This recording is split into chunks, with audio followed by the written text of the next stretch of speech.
فیہ لما تخیرون ام لکم ایمان علینا بالغۃ الی یوم القیامہ ان لکم لما تحکمون، یا کیا تمہارے پاس کوئی قسم ہے تمہارے رب کی کھائی ہوئی جو اس کے اوپر پہنچنے والی ہو، لازم ہو، قائم ہو، اللہ کے اوپر علینا بالغہ، ایسی قسم قیامت کے دن تک قائم رہنے والی، ان لکم لما تحکمون، کہ تمہیں وہ کچھ مل جائے گا جو تم چاہو گے، جو تمہاری رائے ہوگی۔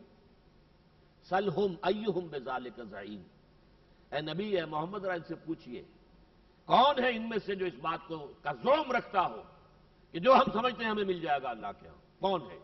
کوئی ہے کتاب، کوئی کووننٹ ہے؟ آپ کو معلوم ہے کہ old testament, new testament, covenant of the lord, کوئی کووننٹ ایسا ہے کہ جس میں اللہ نے کہا ہے کہ میں نے تمہیں دنیا میں بھی مال و دولت سے نوازا ہے، انکان ذا مال و بنین، اور آخرت میں بھی تمہیں مل جائے گا، چاہے تم کچھ بھی کرو، تمہارے کردار کچھ بھی ہو، تمہاری زندگی کے لچھن کچھ بھی ہو، کچھ بھی کرو تمہیں آخرت میں بھی مل جائے گا۔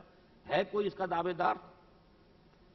ام لہم شرکاء، اب یہ تیسری بات جو ان سے بہت زیادہ مناسبت رکھنے والی، یا ان کے کوئی ایسے ساجی ہیں ہمارے شریک، فلیاتوا بشرکائہم ان کانوا صادقین، تو ذرا پیش کریں اپنے شریکوں کو اگر واقعتاً سچے ہیں۔ کون سی دیوی، کون سا دیوتا ہے جس نے کوئی انہیں لکھ کر یہ دے رکھا ہو کہ ہم تمہاری شفاعت کریں گے؟ کوئی لات کی طرف سے کوئی صحیفہ تمہارے پاس ہے؟ کوئی منات کی طرف سے کوئی ہے کوئی گواہی ہے تو لاؤ۔ یوم یکشف عن ساق ویدعون الی السجود، یہ آیات متشابہات میں سے ہے۔ قیامت کا دن جو ہوگا یوم حشر، اس میں اللہ تعالیٰ کی تجلیات خصوصی کا ظہور ہوگا، بلکہ آتا ہے سورہ فجر میں وَجَاءَ رَبُّكَ وَالْمَلَكُ صَفًّا صَفًّا، وہ تو اللہ تعالیٰ خود نزول فرمائیں گے اس زمین پر، اور یہاں قصہ زمین برسر زمین طے ہوگا۔ میدان حشر یہی ہوگا جب زمین کو اذا دکت الارض دکن دکا، جب زمین کو کوٹ کوٹ کر چپٹا کر دیا جائے گا، کھینچ لیا جائے گا، وَإِذَا الْأَرْضُ مُدَّتْ، کھینچ لی جائے گی، اور یہیں پر پھر میدان حشر ہوگا اور حساب کتاب ہوگا۔ وَجَاءَ رَبُّكَ وَالْمَلَكُ صَفًّا صَفًّا، اور اللہ بھی آ جائے گا اور اس کے فرشتے بھی آئیں گے صفے باندھے ہوئے۔ اب یہ چیزیں ہم نہیں کہہ سکتے، اس کا کوئی تصور ذہن میں قائم نہ کیجئے کیا ہوگا، لیکن اللہ کا نزول ہوگا یا اس کی تجلیات خصوصی کا نزول ہوگا، لیکن انہی میں سے کوئی خاص تجلی ہوگی جس کو تعبیر کیا گیا ہے یوم یکشف عن ساق، جس دن کے پنڈلی کھولی جائے گی۔ اب اللہ کی پنڈلی کیا ہے، کون سی تجلی ہے جس کو کہ اس سے تعبیر کیا گیا؟ ظاہر بات ہے ہم اللہ تعالیٰ کو کسی جسم کے ساتھ، جسمانیت کے ساتھ تو نہیں مانتے، اس کی تجلیات کی مختلف شکلیں ہیں، ان کو تعبیر کیا جا سکتا ہے۔ اللہ کا چہرہ وجہ ربک، لیکن چہرہ ہمارے چہرے کے مانند تو نہیں ہے۔ اللہ کا ہاتھ ید اللہ علی فوق ایدیہم، اللہ کا ہاتھ، لیکن ظاہر بات ہے کہ یہ تمام چیزیں جو الفاظ ہیں ان کا کوئی تصور ہم نہیں کر سکتے، لہذا کوئی تجلی ایسی ہوگی اللہ تعالیٰ کی جس کو تعبیر کیا گیا ہے یوم یکشف عن ساق ویدعون الی السجود، اور پکارا جائے گا اللہ تعالیٰ کی اس تجلی کے ظہور کے بعد، آؤ لوگوں اپنے پروردگار کے سامنے سجدہ کرو، جھک جاؤ۔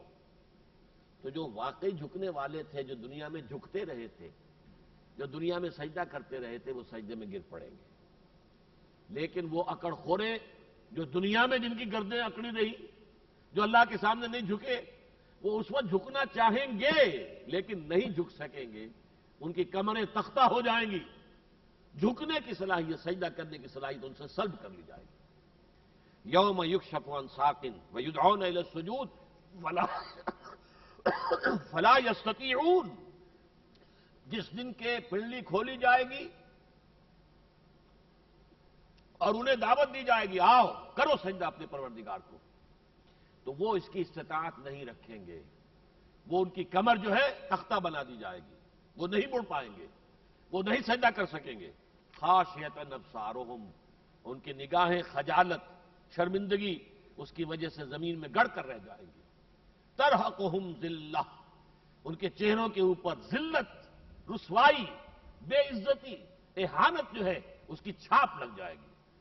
یہ کیفیت ان کی ہوگی کہ جو لوگ اس دنیا میں وَقَدْ كَانُوا يُدْعَوْنَ إِلَى السُّجُودِ، یہ لوگ ہیں جو دنیا میں سجدے کی جنہیں دعوت دی جاتی رہی، وہم سالمون، اس وقت وہ صحیح و سالم تھے، اس وقت وہ سجدہ کر سکتے تھے، نماز پڑھ سکتے تھے، اللہ کے جناب میں جھک سکتے تھے، اس وقت ان کو توفیق مل سکتی تھی، لیکن اس وقت انہوں نے یہ نہیں کیا، لہذا آج ان سے توفیق سجدہ سلب کر لی گئی، کھڑے کے کھڑے رہ جائیں گے، اور کھڑے کھڑے نگاہیں ان کی جو ہے وہ زمین میں گڑ کر رہ جائیں گی، خاشعۃ ابصارہم، نگاہیں جھکی ہوئی ہوں گی خجالت اور شرمندگی کے باعث، ترہقہم ذلہ، ذلت کی سیاہی تھپ جائے گی ان کے چہروں کے اوپر، وقد كانوا يدعون الى السجود وهم سالمون، انہیں پکارا جاتا رہا تھا دنیا کی زندگی میں سجدے کے لیے جبکہ یہ صحیح سالم تھے۔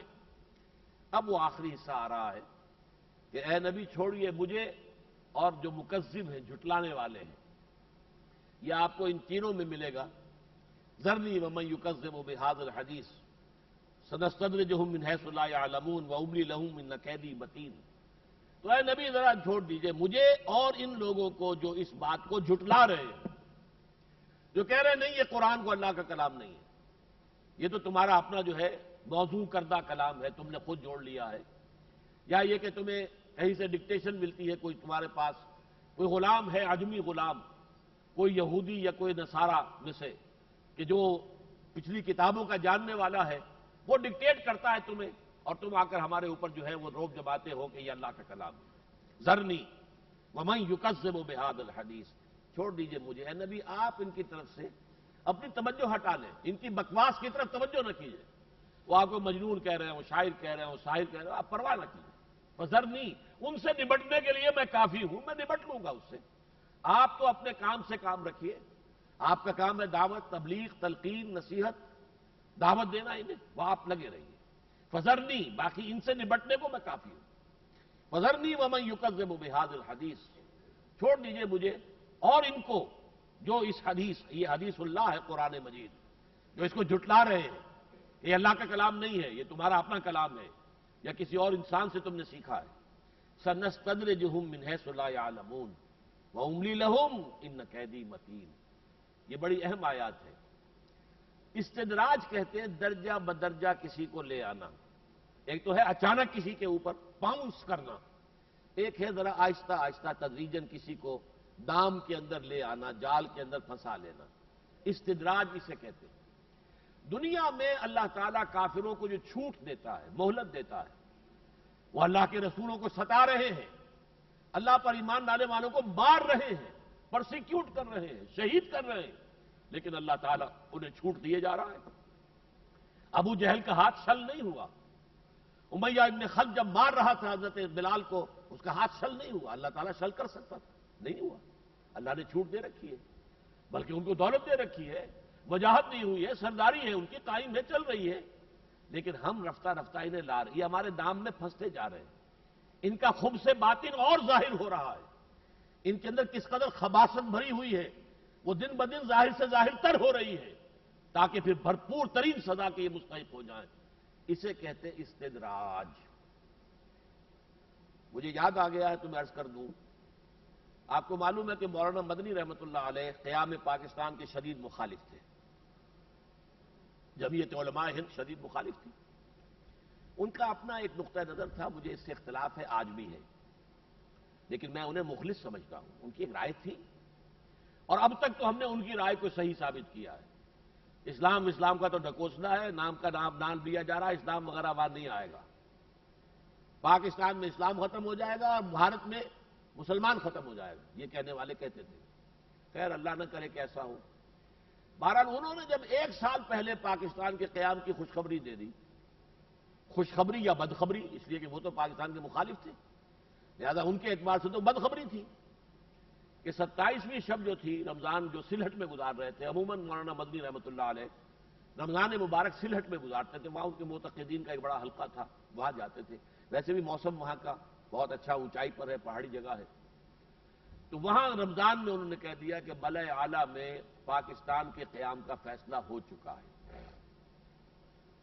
اب منطقی طور پر جو ان کے معتقدین تھے، ساتھی تھے، انہوں نے سوال کیا پھر حضرت پھر ہم کیا کر رہے ہیں، پھر ہمیں پالیسی بدلنی چاہیے، اگر یہ فیصلہ من جانب اللہ ہے، ہو گیا ہے، ملأ اعلیٰ میں طے ہو گیا ہے، پاکستان قائم ہونا ہے، تو معلوم ہو گیا کہ اللہ تعالیٰ کی مشیت تو یہ ہے. اب ہمیں پھر ساتھ دینا چاہیے، پھر ہمیں مخالفت تو نہیں کرنی چاہیے. اس موقع پر انہوں نے یہ لفظ استعمال کیا تھا.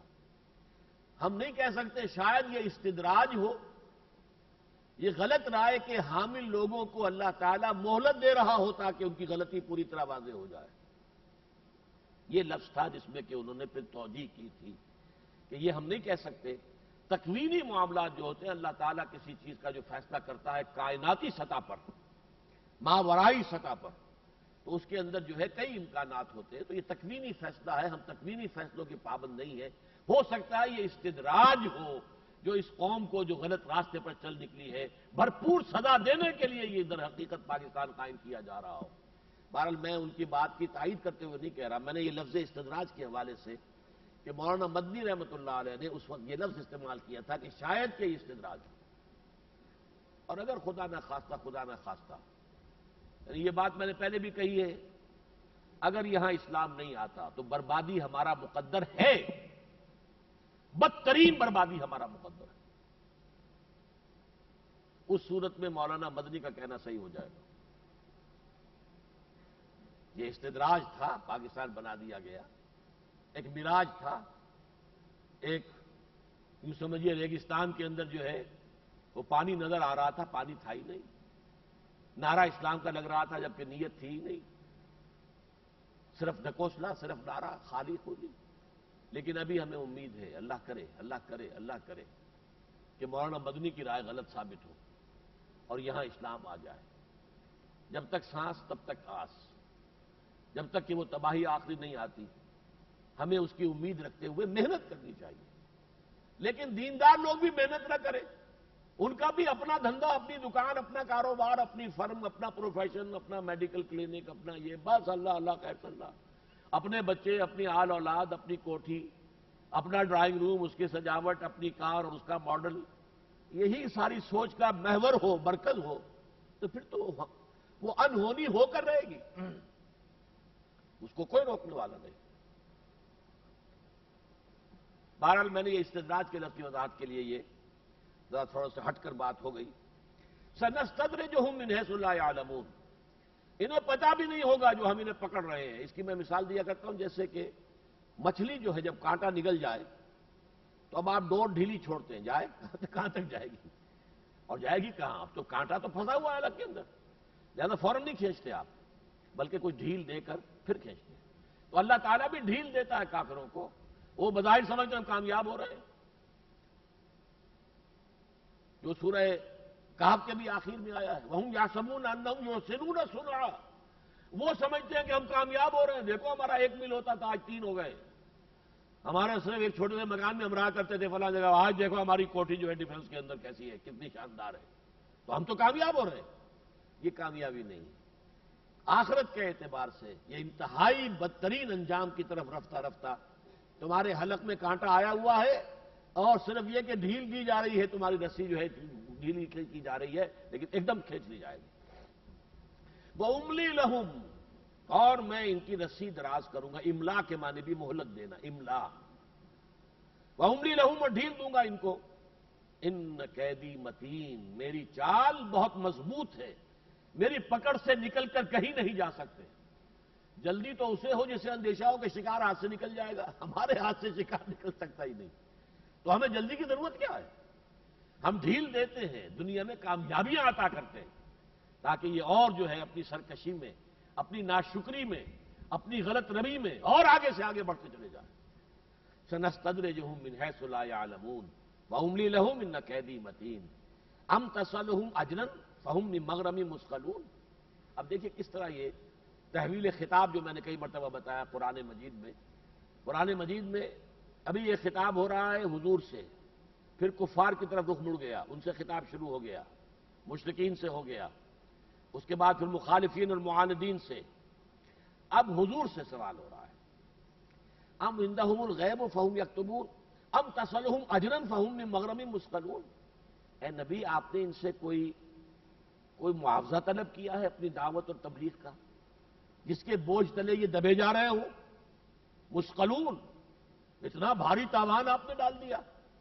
آؤ قرآن سنو گے تو اتنی فیس دینی پڑے گی، آؤ آخر شاعر ہے، قصیدے پڑھتے ہیں تو انعام کا انہیں لالچ ہوتا ہے، رات کے وقت بیٹھ کر کہانیاں سنانے والے اس کا معاوضہ مانگتے ہیں۔ تو اے نبی کہیں آپ نے غلطی سے ایسا تو نہیں ہو گیا، معاذ اللہ ثم معاذ اللہ، یہ کہنے کا انداز ہے۔ اصل میں یہاں پہ بظاہر خطاب حضور سے روئے سخن ان کفار کی طرف ہے کہ ہمارے اس نبی نے تم سے کوئی معاوضہ طلب کیا ہے، کوئی اجرت مانگی ہے، کوئی محنتانہ طلب کیا ہے، کیا ہو گیا تمہیں؟ ام تسلہم اجرا، لیکن ان سے خطاب کرنے کی بجائے اے نبی آپ نے کوئی ان سے کوئی اجرت مانگی ہے، کوئی اجر طلب کیا ہے، کوئی معاوضے کی ڈیمانڈ کی ہے؟ فہم من مغرم مثقلون، کہ اس کے تاوان کے بوجھ تلے وہ دبے جا رہے ہیں۔ ام عندہم الغیب فہم یکتبون، یا کیا ان کے پاس غیب کا علم ہے جسے یہ لکھ رہے ہو؟ ظاہر بات ہے کہ یہ استفہام تقریری کہلاتے ہیں، بظاہر سوالات ہیں، استفہام انکاری، کہ جن سوال کی شکل میں انکار مقصود ہے۔ نہ محمد نے کوئی تاوان طلب کیا، نہ انہوں نے کوئی اجرت یا کوئی معاوضہ طلب کیا، نہ ان کے پاس کوئی غیب کا علم ہے جہاں سے یہ لکھ رہے ہو، نقل کر رہے ہو۔ فاصبر لحکم ربک، اب پھر خطاب حضور سے، اے نبی آپ اپنے رب کے فیصلے کا پورے صبر کے ساتھ انتظار کیجیے۔ ولا تکن کصاحب الحوت، اور دیکھیے اس مچھلی والے کے مانند نہ ہو جائیے۔ یہ مچھلی والے کون؟ حضرت یونس علیہ الصلوۃ والسلام، اللہ کے رسول تھے، کوئی ان سے گناہ سرزد نہیں ہوا تھا، معاذ اللہ ایک خطا ہو گئی تھی۔ خطا یہ تھی کہ قوم کی سرکشی کو دیکھ کر یہ بدبخت ماننے کو تیار نہیں ہے، اس غصے میں آ کر، اس حمیت اور غیرت کے جوش میں اپنی قوم کو چھوڑ کر چلے گئے۔ اچھا ٹھیک ہے اب عذاب آ جائے گا، حالانکہ اس وقت تک ایکسپریس پرمیشن نہیں ملی تھی حضرت یونس کو کہ تم اب جا سکتے ہو۔ اور یہ بات جان لیجئے، جیسے بڑے بڑے افسر ہوتے ہیں، ڈی سی جو ہے کسی ضلع کا، وہ اپنا مقام نہیں چھوڑ سکتا، he has to be there, بغیر اجازت نہیں جا سکتا، لیکن لا اینڈ آرڈر کی ساری ذمہ داری اس پر ہے۔ اسی طریقے سے رسول، نبی اس کا پابند نہیں ہے، نبی اپنی مرضی سے ادھر جائے ادھر جائے، رسول پابند ہوتا ہے کہ جہاں بھیجا گیا ہے وہاں سے نہ ہلے، اور اگر وقت آ بھی جائے ہجرت کا تو چاہے دوسرے ہجرت کر جائے، نبی نہیں ہل سکتا، رسول نہیں ہل سکتا جب تک کہ ایکسپریس پرمیشن نہ آ جائے۔ چنانچہ سیرت کی کتابوں میں آپ نے یہ پڑھا ہوگا، جب ہجرت مدینہ کا دروازہ کھل گیا ہے، حضور نے صحابہ کو اجازت دے دی، جاؤ۔ وہ جا رہے ہیں، گروہ در گروہ جا رہے ہیں، خود نہیں جا رہے ہیں۔ حضرت ابو بکر پوچھتے ہیں حضور اجازت آ گئی؟ نہیں ابھی اجازت نہیں آئی۔ پھر پوچھا حضور اجازت ہو گئی؟ ابھی اجازت نہیں ہوئی۔ حضور منتظر ہیں، وہ تو یوں سمجھیے ایکسپریس پرمیشن آنی چاہیے، ہاں اب یو کین لیو ناؤ۔ چنانچہ واقعہ حضرت عائشہ صدیقہ بیان کرتی ہیں، نکاح ہو چکا تھا حضرت عائشہ سے، ابھی وہ وداعی نہیں ہوئی تھی، تو این کہا، حضرت عائشہ فرماتی ہے کہ ایک روز ہم نے دیکھا این دھوپ کی ظہر کے وقت، یعنی وہ وقت ہے جس میں عرب گھر سے باہر نہیں نکلتا، قیلولہ کا وقت ہوتا ہے یہ، جیسے رات کو سونا ہے تو دوپہر میں یہ بھی سونا ہے، بڑی تیز دھوپ میں اپنے آپ کو کپڑے سے ڈھانپے ہوئے حضور چلے آ رہے ہیں۔ ہم حیران ہوئے کیا ہوا معاملہ، بہت غیر معمولی بات ہے۔ تو حضور آیا، آپ نے فرمایا کہ یہاں سے لوگوں کو ہٹا دو۔ تو حضرت ابوبکر نے عرض کیا کہ سب آپ کے اہل، آپ کی بیوی ہے، عائشہ جو ہے آپ ہی سے نکاح ہو چکا ہے۔ تو حضور اندر داخل ہو گئے، اور پھر آپ نے فرمایا ابوبکر اجازت آ گئی ہے، اب چلنے کی تیاری کر لو۔ بڑے خوش ہو کر حضرت ابوبکر نے عرض کیا، حضور میں نے 2 اونٹنیاں خوب کھلا پلا کے فرما کر کے تیار کی ہوئی ہیں، ایک میرے لیے ہے، ایک آپ کے لیے، آپ قبول فرمائیے۔ حضور نے تھوڑا سا توقف کیا، اچھا ایک اونٹنی میں استعمال کروں گا لیکن میں اس کی قیمت ادا کروں گا۔ حضرت ابوبکر رو پڑے کہ حضور میرے ساتھ بھی یہ مغایرت برت رہے ہیں، یہ جان اور مال اور کس کے لیے ہے؟ آپ کے لیے یہ جان اور مال ہے، اور آپ میرے ساتھ بھی یہ مغایرت، یہ غیرت کا معاملہ جو ہے مغایرت۔ حضرت ابوبکر رو پڑے۔ بہرحال یہ بھی ایکسپریس پرمیشن والی بات کے لیے میں نے واقعہ سنایا آپ کو۔ تو حضرت یونس سے صرف یہ خطا ہوئی ہے، اور کوئی معاذ اللہ، کوئی معصیت اللہ کی کسی حکم کی نافرمانی وہ نہیں، لیکن یہ کہ وہ اس وقت جذبات میں مغلوب ہو کر یہ بدبخت قوم جو ہے نہیں مان کر دے رہی ہے، تو انتظار کیے بغیر چھوڑ کر چلے گئے۔ پھر وہ کسی کشتی میں سوار ہوئے تھے، وہ کشتی ڈولنے لگی، اور لوگوں نے کہا کہ کوئی غلام بھاگا ہوا آیا ہے اپنے آقا سے. اب آقا سے بھاگا ہوا غلام یہی تھا کہ جو آقا کی اجازت کے بغیر چلا آیا تھا. تو وہ جو اس میں کیا گیا قرا ڈالا گیا, انہی کا نام نکل آیا. ان کو اٹھا کے لوگوں نے سمندر میں ڈال دیا. وہ سمندر شط العرب کا معلوم ہوتا ہے. یہ در حقیقت جس جگہ یہ بھیجے گئے تھے, یہ جو کردستان کا علاقہ بنتا ہے جس کے دائیں بائیں سے یہ دونوں دریا آتے ہیں, دریائے دجلہ اور دریائے فرات, پھر یہ آ کر دونوں مل جاتے ہیں, تو وہ پھر ایک بڑا وہ گویا کہ ایک طرح کا سمندر ہی بن جاتا ہے, شط العرب.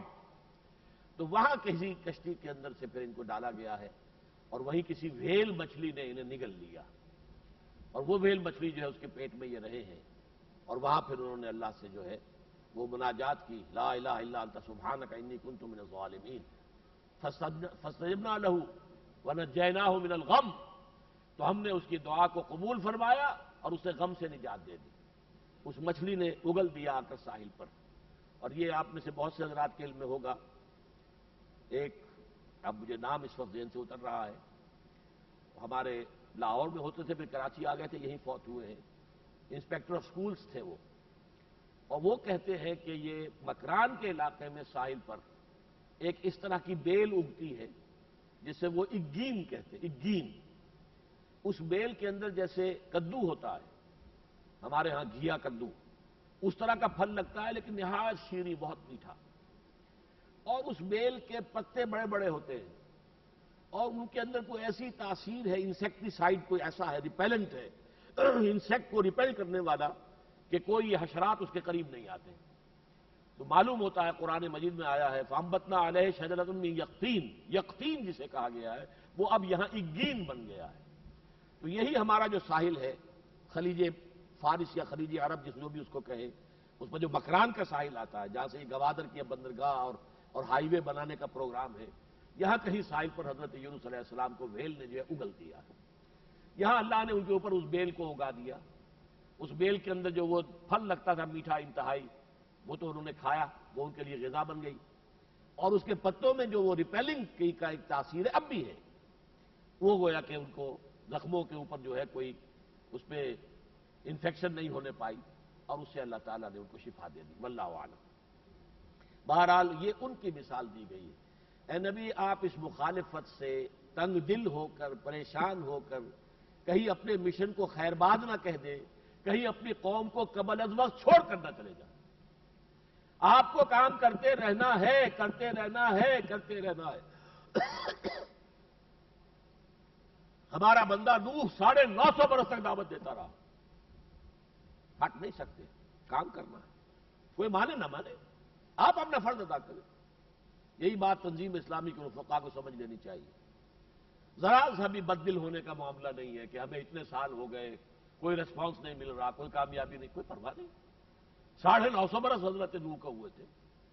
حضور کو 15 برس میں, 10 برس میں بمشکل 125 150 ملا. سن 10 نبوی جو کہلاتا ہے, ہجرت سے 2-3 سال قبل, اس وقت تک بمشکل 10 برس کی محنت شاقہ محمد الرسول اللہ جیسی شخصیت, ان کا کردار دیکھیے, انک لعلی خلق عظیم, ان کی شخصیت بے داغ اور دن رات ایک کر دینے والا, پھر بھی بمشکل 125 آدمی. تو اس میں گھبرانے کی بات نہیں. ہمارا کام ہے کام کیے چلے جاؤ, کام کیے چلے جاؤ. اندری رہ میں تراشوں میں خراش, تا دم آخر دم فارغ مباش. جب تک جان میں جان ہے لگے رہو, کام کرتے رہو. تو فرمایا فاصبر لحکم ربک, اے نبی اپنے رب کے فیصلے کا انتظار کیجیے. اللہ ہی فیصلہ کرے گا کہ کب آپ اپنی قوم کو چھوڑ کر جا سکتے ہیں. آپ اس کی ایکسپریس پرمیشن کے بغیر نہیں جا سکتے. ولا تکن کے صاحب الحوت, اور ان کی مخالفت اور ان کی طرف سے جو انتہائی انکار اور کفر کی روش ظاہر ہو رہی ہے, اس سے کہیں آپ غضبناک ہو کر چھوڑ کر نہ چلے جائیں. ولا تکن کے صاحب الحوت, اس مچھلی والے کے مانند نہ ہو جائیے. علیہ الصلوۃ والسلام اذ نادا وہو مکظوم, جبکہ اس نے پکارا جبکہ وہ غم سے گھٹا جا رہا تھا. اول تو یہ کہ وھیل کے پیٹ میں ان کا دم ویسے بھی گھٹ رہا ہوگا, ریسپریشن کے لیے کتنی وہاں ہوا موجود تھی, کتنی نہیں تھی. پھر یہ کہ غم اور صدمہ, تو اذ نادا، جب اس نے کہ وہ مچھلی کے پیٹ میں سے پکارا ہمیں، لا الہ الا انت سبحانک انی کنت من الظالمین فاستجبنا له ونجیناہ من الغم، ہم نے اس کی دعا کو قبول کیا اور اس غم سے نجات دی۔ اذ نادا وہو مغزوم، جبکہ اس نے ہمیں پکارا جبکہ وہ غم سے گھٹا جا رہا تھا۔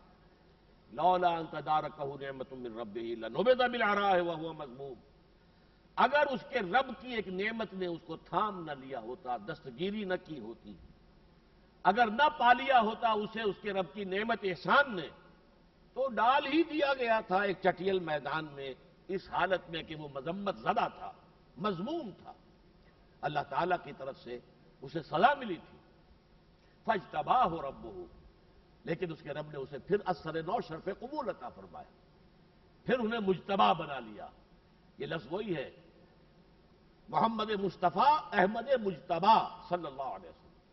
فاجتباہ ربہ، یعنی یہ کہ کوئی مغالطہ نہ ہو جائے معاذ اللہ کہ اللہ کے کوئی رسول کا آخری انجام اس طور سے ہوا، نہیں، خطا ہوئی، غلطی ہوئی، سزا بھی ملی، لیکن پھر اس کے بعد اللہ نے ان کی توبہ کو قبول کیا۔ جیسے حضرت آدم، حضرت حوا سے خطا ہوئی، غلطی ہوئی، لیکن اللہ تعالیٰ نے ان کو بلکہ خود کلمات سکھائے کہ جن کے ذریعے سے انہوں نے توبہ کی اللہ کی جناب میں۔ لولا ان تدارکہ نعمت من ربہ لنبذ بالعراء وہو مذموم فاجتباہ ربہ فجعلہ من الصالحین وإن يكاد الذين كفروا ليزلقونك بأبصارهم لما سمعوا الذکر ويقولون إنه لمجنون۔ دیکھیے سورت جہاں سے شروع ہوئی تھی وہی ختم ہو رہی ہے۔ اسے کہتے ہیں العود الى البدء، بدء ابتدا، ابتدا میں جہاں سے جو بات آئی تھی اختتام پر بھی وہی آئی۔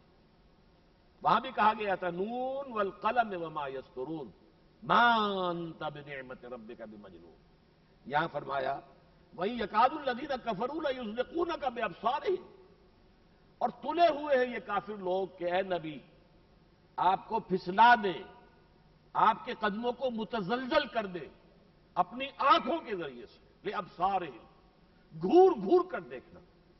ایک تو ویسے بھی جب کوئی دشمنی کے انداز میں گھور کر دیکھتا ہے تو آپ کو معلوم ہے کہ یہ شخصیت جو ہوتی ہے انسان کی اور باطنی جو اس کی کیفیت ہوتی ہے وہ نگاہوں میں آتی ہے۔ جیسے حاسدانہ نگاہ جو ہے، العین حق، نظر لگتی ہے انسان کو، نظر کا لگ جانا حق ہے، حدیث نبوی ہے صلی اللہ علیہ وسلم۔ اور یہ ایک فن بھی ہے۔ یہ کاہن لوگ جو ہے یہ خاص طور پر اپنی نگاہوں میں خاص قسم کی قوت جمع کر لیتے ہیں۔ مولانا اسلائی صاحب نے ہمیں بتایا تھا کہ ایک خاص نفسیاتی ایکسرسائز ہوتی ہے کہ رات کے پچھلے پہر میں تہجد کا وقت ہو، غسل کرے انسان، صاف سفید براق کپڑے پہنے اور سفید براق چادر پر بیٹھ جائے، سفید کاغذ سامنے رکھ کر اس پر ایک سیاہ نقطہ لگا دے اور اب اپنی نگاہوں کو اس نقطے پر گاڑے، مشق کرے، نہ نگاہ جھپکے، آنکھ جھپکے بھی نہیں اور ہٹے بھی نہیں، ارتکاز، نگاہ کو جما لینا۔ یہ مشق اگر کافی دیر تک انسان نگاہ کو جما سکے اور پھر وہ کوشش کرے کہ اس نگاہ کے ذریعے سے اس نقطے کو اٹھائے، وہ نقطہ اٹھے گا، بالفعل اٹھے گا۔ یہ سارے جو بھی یہ جوگی لوگ جو کرتب دکھاتے ہیں دنیا میں، کاہل لوگ جو کچھ کرتب دکھاتے ہیں، اس طرح کے ایکسرسائز سے نفسیاتی قوت جمع کر لیتے ہیں اپنے اندر۔ کسی میں حبس دم کی ہو جاتی ہے، 40 دن تک قبر میں رہ کر زندہ نکل آتا ہے، ہوا ایسا اور ہوتا ہے بالفعل۔ اس کی مشق کی ہے اپنے سانس کو کھینچ لینا۔ ہمارے لیے تو 1 منٹ مشکل ہے، لیکن کوشش کرے تو آدمی بڑھا سکتا۔ اب اس میں بڑی ریاستیں کرنی پڑتی ہیں، بڑی مشقتیں ہوتی ہیں، آسان کام تو نہیں ہے، لیکن نگاہ کے اندر یہ جو کہا جاتا ہے کسی نے ایک نگاہ سے دیکھا اور آدمی تڑپنے لگا، تو یہ جو تڑپنے لگا یہ واقعتاً یہ غلط نہیں ہے کس سے، یہ اس طرح کی ایک کیفیت جو ہے مقناطیسی قسم کی طاقت جو ہے وہ نگاہوں کے اندر پیدا کی جا سکتی ہے کہ جس کے ذریعے سے لوگوں کے اوپر اثر انداز ہوا جا سکے۔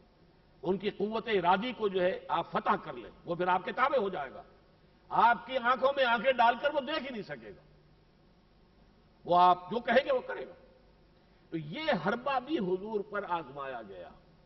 وَإِن يَكَادُ الَّذِينَ كَفَرُوا لَيُزْلِقُونَكَ بِأَبْصَارِهِمْ، اور تلے ہوئے ہیں یہ کافر لوگ کہ اپنی آنکھوں کے ذریعے سے آپ کو متزلزل کر دیں، لما سمعوا الذکر، جب آپ انہیں قرآن سناتے ہیں، ذکر سناتے ہیں، آیات الہی سناتے ہیں، اس وقت یہ گھورتے ہیں آپ کو، اور ہو سکتا ہے کہ کوئی ایسے ماہر جو ہے عامل وہ بلائے بھی گئے ہوں اس کام کے لیے کہ ذرا اپنی آنکھوں کی طاقت سے اس محمد کی جو ہے صلی اللہ علیہ وسلم اس کی قوت ارادی کو متزلزل کر دو۔ وَيَقُولُونَ إِنَّهُ لَمَجْنُونَ، کہتے یہ ہے کہ یہ تو مجنون ہے۔ اب مجنون کے دونوں معنی میں بیان کر چکا ہوں، فاطر العقل، یا یہ کہ وہ کہ جس کے اوپر کسی جن کا سایہ ہو گیا۔ وَمَا هُوَ إِلَّا ذِكْرٌ لِّلْعَالَمِينَ، جبکہ حقیقت میں وہ سوائے اس کے اور کچھ نہیں ہے، ایک یاد دہانی ہے، ایک تذکرہ ہے، ذکرہ ہے تمام جہان والوں کے لیے۔ وَمَا أَرْسَلْنَاكَ إِلَّا رَحْمَةً لِّلْعَالَمِينَ، تو رحمت للعالمین تبھی بل ہمارے حق میں ہوں گے جبکہ ہم ان کے ذریعے سے تذکر حاصل کر لیں، ان کے ذریعے سے ہمارا اللہ سے تعلق جڑ جائے، ان کے ذریعے سے ہمارا آخرت پر یقین جب جائے، ہم ان کے نقش قدم کی پیروی میں اپنی زندگی لگا دیں، تو پھر یقیناً وہ ہمارے لیے ذکر ہے۔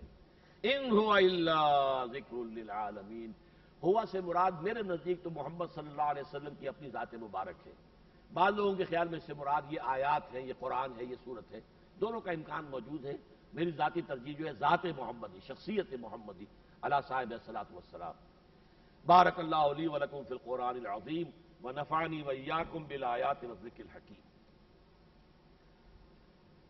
یہ لاؤڈ سپیکر کا معاملہ آپ بالکل ٹھیک نہیں کر رہے، میں کئی دفعہ سے کہہ رہا ہوں، یہ نہیں ہم اس درس کے لیے ٹھیک ہوتا۔ اور مجھے جتنا زور لگانا پڑا ہے وہ میں جانتا ہوں۔